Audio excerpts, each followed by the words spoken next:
आपका स्वागत है स्टोरी यूनिवर्स में। गुड़ियों का मेला, कर्नाटक की लोक कथा। दक्षिण भारत की धरती, जहां नवरात्र के पर्व पर गुड़ियों का रंगीन मेला सजता है, वहीं से एक अद्भुत कहानी आती है जो इतिहास और संस्कृति का अनोखा संगम है। यह कहानी है गुड़ियों का मेला, जिसे लिखा है भोला यामिनी ने।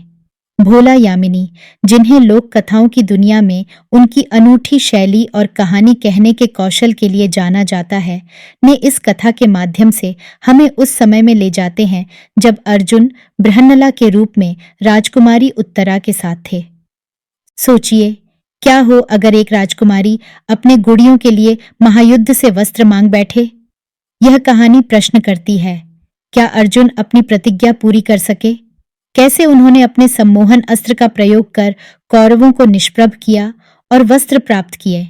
यह कथा न केवल इतिहास के युद्धों को छूती है, बल्कि भारतीय महिलाओं के पारंपरिक पर्व और उनकी रचनात्मकता को भी सलाम करती है। उत्तरा की सरल इच्छा कैसे विजय के उत्सव में बदल गई, यह सुनकर आप भी मंत्रमुग्ध हो जाएंगे।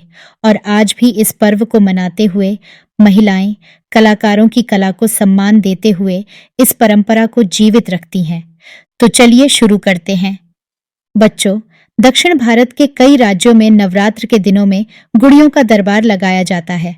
महिलाएं इस पर्व पर सुंदर और रंग बिरंगे वस्त्रों से गुड़ियों को सजाती हैं। इसी पर्व से जुड़ा है एक रोचक प्रसंग। अर्जुन बृहन्नला रूप में राजकुमारी उत्तरा के पास रहते थे। जब वे राजकुमार के सारथी बनकर युद्ध क्षेत्र में जाने लगे तो राजकुमारी उत्तरा ने पूछा, आप कौरवों से युद्ध करने जा रहे हैं, क्या हमारे लिए भी कुछ लाएंगे? अर्जुन रूपी बृहन्नला ने हंसकर कहा, हाँ, युद्ध क्षेत्र से जो मिल सकता है वही मांग लीजिए। तब उत्तरा ने कहा, मैं अपनी गुड़ियों को दुर्योधन, कृपाचार्य, भीम, कर्ण, द्रोण व अश्वत्थामा जैसे योद्धाओं के वस्त्रों से सजाना चाहती हूं। अर्जुन ने वचन दिया और युद्ध करने चले गए। घमासान युद्ध हुआ। कौरव सेना उनके असाधारण बल के आगे टिक न सकी। उसने मुंह की खाई। प्रसन्न हृदय से अर्जुन लौट रहे थे। अचानक उत्तरा की मांग का स्मरण हुआ। वे उलटे पांव युद्ध भूमि में लौटे। अब समस्या गंभीर थी। भला जीवित शत्रु पक्ष के वस्त्र कैसे उतारे जाए? तब अर्जुन ने सम्मोहन अस्त्र का प्रयोग किया, जिससे सभी कौरव शूरवीर सम्मोहित हो गए। अर्जुन ने सबके जरीदार कौशे उतार लिए और लाकर उत्तरा को सौंपे।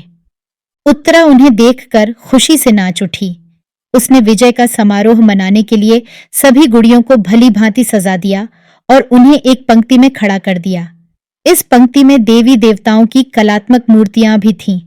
उसी दिन की याद में आज भी स्त्रियां यह पर्व मनाती हैं। इस समय कलाकारों की कला का उचित प्रदर्शन होता है और उन्हें प्रोत्साहन भी मिलता है। भोला यामिनी, आशा करते हैं कि यह कहानी आपको बहुत पसंद आई होगी। ऐसी और कहानियां सुनने के लिए जुड़े रहिए हमारे चैनल स्टोरी यूनिवर्स के साथ। धन्यवाद।